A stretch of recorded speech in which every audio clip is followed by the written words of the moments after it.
સદગુરુ ભગવાનની જય.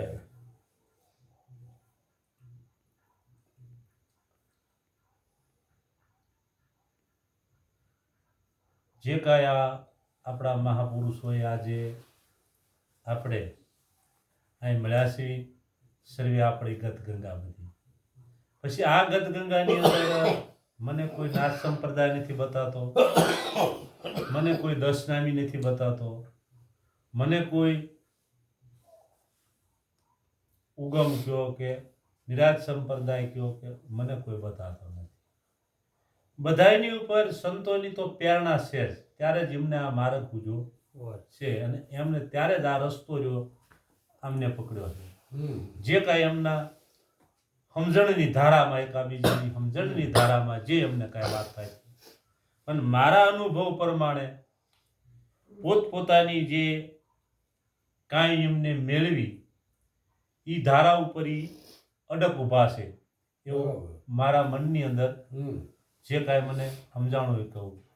અને બીજા નંબરમાં આજથી 600 કે 700 વર્ષ પહેલા જે કાંઈ સંતો હતા એમને એક નિખાલસ ભાવથી આખું એક સમિયાણું ઊભું કર્યું કે પહેલાના યુગની અંદર રાજા મહારાજાઓ જો કે કાંઈ યુદ્ધ કરતા ને સારું સમિયાણું મળતા તો એને વિજય પામતા, બરોબર, સારું સંગઠન હોય.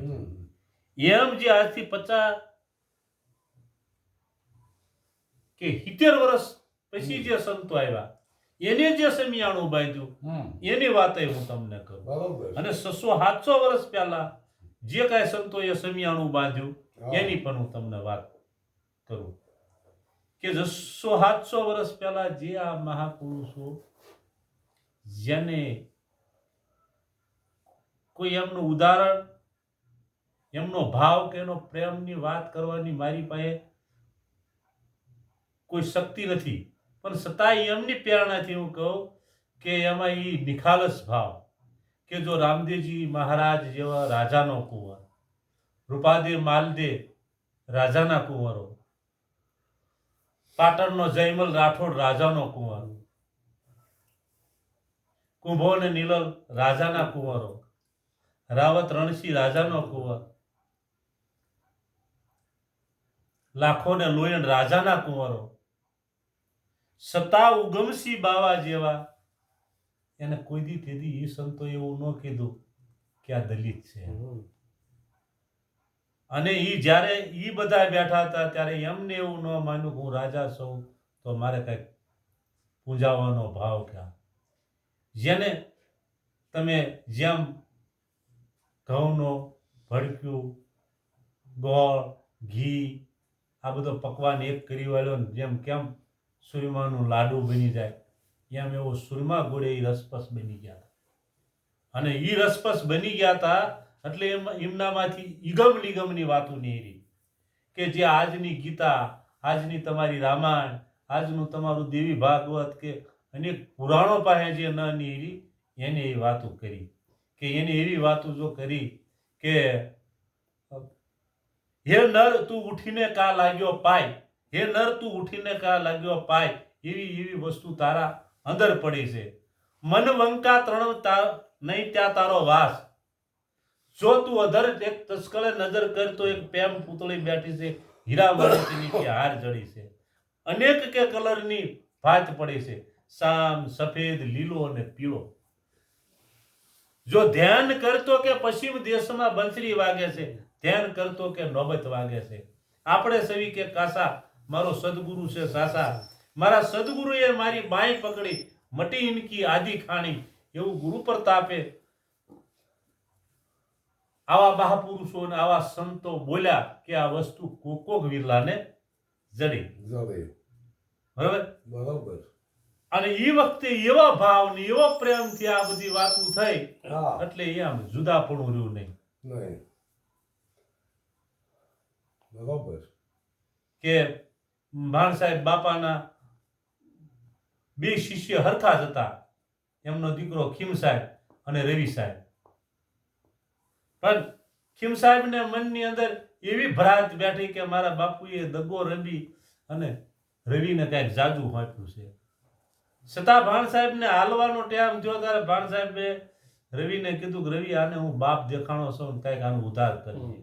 છતાં એમને સૂરમું સોળે અને એટલો પ્રેમ પાસે હૂફ આપી અને ખીમને પરિપૂર્ણ કર્યો. અને ખીમને જ્યારે પૂરું દર્શાણું ત્યારે એવું કીધું, હે સાધુભાઈ, કોકરે ભોમને આંબો ભાવે, એ સંતો ભાઈ કોકરે ભોમને આપા. બરોબર. કે એવી ખર્તીથી એવી રીતે આ ખેડ કરજો તો કે આમાંથી આ કાળનારે ગુંડાને કઢાવજો. એ સાધુભાઈ કોક ભોમને કે ભાવે. એવું ખીમ સાહેબને જ્યારે નક્કી થયું ત્યારે એને કાસા બોરની વાત કરી, અકળગરથી પાણેડા, નુરત સુર આ બધી એને વાત કરી દીધી. અને કાસા ભળદા કામ નહીં આવે એને બધી એકથી એક માંડીને વાત જ્યારે કરી અને પોતે એવું હોય તો કીધું કે એક તો ભાણ ક્યાં પણ કે રવિ અને ભાણ બી મેં તો કે હારે રમતા જોયા. કેમ કે જ્યાં સુધી મારામાં પ્રાયશ્ચિત નતું કે શીત નતું ત્યાં સુધી જે મારા મનના જે વેગો તરંગો જે ઘોડા અવળા જીવ ઘડતા હતા એ મારા એ વેગ પૂરો થઈ ગયો. બરોબર. આજે 500-600 વર્ષના સંતો ખોળામાં બેહારી અને એક સામાન્ય પામર હોય તો એની જેવું એને સ્વરૂપ આપી અને એવો બનાવી દેતા હતા. એટલે એનું શંકાનું સમાધાન થઈ જતું. હવે આપ જે તમને 50-60 કે 75 વર્ષ પહેલા જે કાંઈ સંતોએ જીને કયા ભજન ગાયા, જે કાંઈ કયો જ્યાં 25-50 વર્ષ 75 મારે કાંઈ નામ દેવું નથી, એમાં મોણ મૂકીને જે કાંઈ એને ભજન બધાઈને થોડું એ જે 600-700 વર્ષ પહેલાના સંતો હતા ને એમાંથી એક કડાઈ લઈ અને બધા ભજન ફિટિંગ કરી દીધા. કારણ કે કવિ જ્ઞાની હતી એટલે એમને એવો ભજન ફિટિંગ કરી દીધા.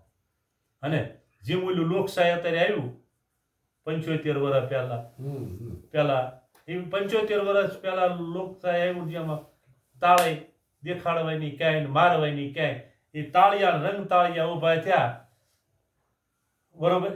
અને આ જે એમને એવા પટાવાળા મૂક્યા એ આમ તમને નજરે ભાવે છે, કરપ્શન ખાય છે, એટલે તમને એ બિચારા નજરમાં દેખાય છે. અને આ જે મંદિર મસ્જિદુન પાયા ગાળે અને જે આ ઈગમ નિગમની ભાઈએ વાત કરી એમ કે ગુરુ થઈને ગાજે છે અને આવા એ મસી મારો જેવા જેના ધંધા છે ની કિનારે ઊભા છે, ન કરવાનું કરીને જાળું બેહાઈને ઊભા છે, કે જેવા 50-50 ને કે 60 ને 70 ને 80 ને જે જાળોમાં નાખ્યા એ જાળોમાં હોય એટલે અંધેરી નગરી કે ગાંડુ રાજા. હવે બરોબર પીઠ પાછળ ઘા કરીને જે એમના ખિસ્સા ભરે છે એ જે આ રોડ માથે ઉભા રહ્યા ને એ આની કરતા 17 ગણા હારા. બરોબર. એવા મંદિરો બાંધી અને હરણા અનેક નીર્યા ઘાર્યું. આ હરણ્યને ખબર નથી એટલે એ તો ભલે એમાં ભલે પગે લાગે, પણ તમને જો ઈશ્વર મળ્યો હોય, તમને હરિવર મળ્યો હોય, આનું નક્કી થયું હોય તો તમારે આ દોડવાનું કે કાંઈ જોવાનું નથી અને કોઈનું તમારે સાંભળવાનું નથી.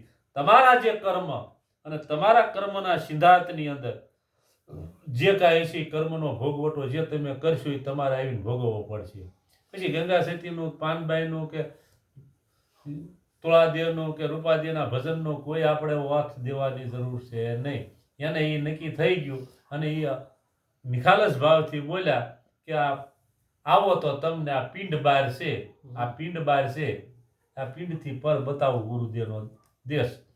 હવે જો પિંડ બહાર જ કે ને કે આ પિંડને તમે કોઈ દી ઓળખતા નહોતું, આ પિંડને તમે જોયું નહોતું અને 4-50 વર્ષ પિંડ તમને આ ભેગું થયું અને એ પિંડને તમે પર કરી અને આ બતાવી નાખ્યું અને જેવો હતો એવો ને એવો મને તમારી જેવો બનાવી નાખ્યો. એટલે મને વિશ્વાસ હતો અને અત્યારે ચૂપ રાખ્યું કે જો હું આ પૂરણ બતાવી દઈશ ને પૂરણ આને આ કહી દઈશ તો મારા રોટલા શેકવાનું મટી જાય છે. એટલે જો તમે જે કાંઈ સંતો જે મહાપુરુષો તમે જાગ્યા, તમને આ ભજનની ખબર પડે તો તમે મારી વાત સાંભળો, એક દાડા ભજન કરી લો. લાવો હું તમે કોઈ મને પેટે દોકડ દો, સુર હારો હોય તો તમને ગાય અને હું તમને 25-50 વિડિયા તમને મીડિયાવાળાને ઉતારી દઉં, બધું ભજન જે કહ્યું ગાઈ દો. પણ આપણે ગાવા વાવાનું નથી.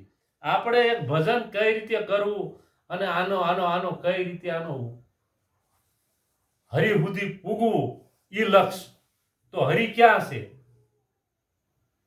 એનો મહાપુરુષ એવું સંતોએ કીધું ભાઈ ભગવાન રામ હતો પણ છતાં વશિષ્ઠ જેવા, વિશ્વામિત્ર જેવા, ભાદ્રસ જેવા, સતાનંદ જેવા આવા મહાપુરુષો પાસે અનેક પાસે જઈ અને એ સોમરસ પીધો.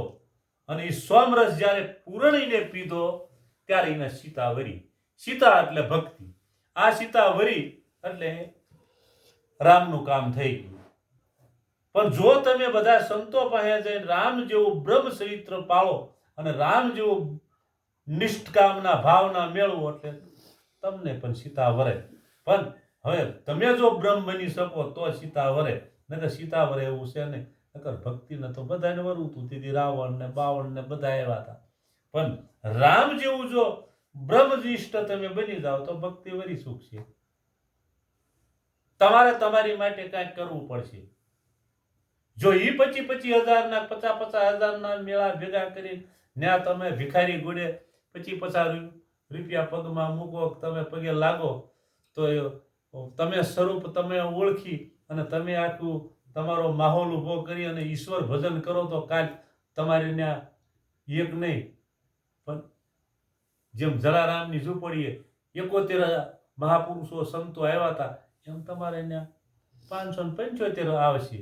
પણ તમે એની અંદર અડક મન જેને કહેવાય, એક મન થઈને તમે ઉભા રહ્યો એટલે તમે તમારે ત્યાં પોતે જ હરી તમારા દ્વારે આવીને ઉભો રહેશે. પછી તમારે કાંઈ જવું જોઈશે નહીં. હવે એ હરી કયો તમારા દ્વારે? જે આજ તમે તે સુરત સુધી રામગઢ સુધી આવીને મારી જેવા એક પાવલી જેવા માણસને તમે મને 75 કરોડ જેવો જે મને અત્યારે તેમ બનાવ્યો, આ મારી માટે આ ભગવાન. આથી ભગવાન બીજો કાંઈ હોતો નથી. તમે બીજો કાંઈ ભગવાન ગોતવા જાઓ તો તમને કાંઈ જડે એવું છે નહીં. અને એ કદાચ મોરાર સાહેબ જેવાને કીને અનુભવ થયો ને એવું કીધું તો તેથી આના સંતો બધા બેઠા હતા તો એમાં એને એવી વાત કીધી કે ભાઈ બીજો ભગવાન કાંઈ તમે ગોતો તો મારી સમજણમાં આવે એવું નથી. બોલે બોલાવે સબ ઘટ મેં ગયો સમાય, આ દેવળે દેવળે કરે હોકારા, આના ઘડનારાને પરખો, આ કોઈને બનાવ્યો સા પવન સરખો, અને ગણ્યાની થઈને પરખો. આનો નાનો આ એને મોરા સાહેબે અહીંયા આંગળે કરી. અને બાકી તો આ રહ્યો એ કે રામ કયો કૃષ્ણ કયો કે જે કયો એને સારા કામ કર્યા તમે એને સુધી બેહારીને એને દિવાલમાં બેહારી દીધા, મંદિરમાં બેહારી દીધા, મૂર્તિઓ ઘડીને બેહારી દીધો, એવો ભગવાન છે નહીં. તો અહીંયા એને પાછા પૂછ્યું તો એને મહાપુરુષે એમને જવાબ આપી દીધો કે એ એવો છે નહીં. આસમાનથી ઊંચો પૃથ્વીથી પોળો, વધે ઘટે ન વાલો, કાયમ રહે કિરતાર, આદમ હે પરંપાર, કિતના સોડા કિતના લંબા, કિતના અનમાના. આ લખ બોલાય, અલખ લખાતો નથી. એટલે એ કોઈ હદ બે હદ બહારની વાત છે. એ કોઈ સંતો તમને સીધી સરળમાં વાત કરે તો ભલે, નકર બાપા તમને ઈંડની વાત કરશે, પિંડની વાત કરશે, બ્રહ્માંડની વાત કરશે, શશીની વાત કરશે, બરાબર સ્થૂળ શરીરની વાત કરશે, ઓલા શરીરની વાત કરશે, ગંગાની કરશે, યમુનાની કરશે, સરસ્વતીની કરશે, સિંધુની કરશે, પછી પાછા સૂક્ષ્મણાની કરશે, ઈંગલાની કરશે, પિંગલાની કરશે. પછી તમને એને એવું કીધું વિના પાંખે વિના મુખે એક મોરલી વાગે, વિના પાંખે એક ભમરી ઉડે, વિના પાંખે આ ઉડે. આવું બધું તમને લપ નાખશે. અને એમાં તમે કેટલાય પછી કોઈ કહેશે કે નેવાના પાણી બાવે મોભે ચડાવ્યા, પુત્ર નતો ને ત્યારે એની માં આવીને ઓલી આવીને એનો બાપ આવ્યો ને આવું બધું તમને અનેક કરી અને એમાં તમે ભસા કાંઈ ઉભા રહેવામાં દેતા નહીં. બધી ખબર છે. ઘણી બધી લોકો તમને વાત કરશે ને તમે વાદ વિવાદમાં આમાં અટવાઈ જશો. અત્યારે તમે આ જે 4-5 સંતો ખાસ સંતો આ ભેગા થયા છો એ તમે સંતો ભેગા મળે અને તમારા મનની વાત કરો. તમારા મનની અંદર કેટલું તમે કઈ કક્ષાએ પૂગ્યા છો એ મનની વાત કરી અને એક એવી રીતે માહોલ ઊભો કરી અને એવી જાહેરાત કરો કે ભાઈ ખોટું છે. તમે તમારો કર્મ મંડો કરવા, તમારો કર્મ કરવાનું અને ભજન કરતું જવાનું. ઓલું કીધું હોય કે ભાઈ તું કર્મ કરતો જા, ફળની આશા ન રાખ. બરોબર. અને એ તો તમારી પાસે એવું કવિ ચરિત્ર કે તમારું એવી રીતે તમારું મગજ કામ કરશે તો તમે બે ભજન લખી નાખશો ને તમારા ભજન અત્યારે તમને આમાં મૂકી દીશો ને તો ત્યારે એ 100 વર્ષે તમારા જેમાં આમના ભજન હાસા પડ્યા એમ તમારા પડશે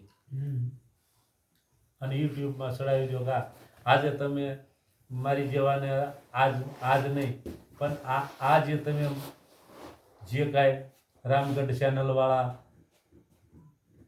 આ પી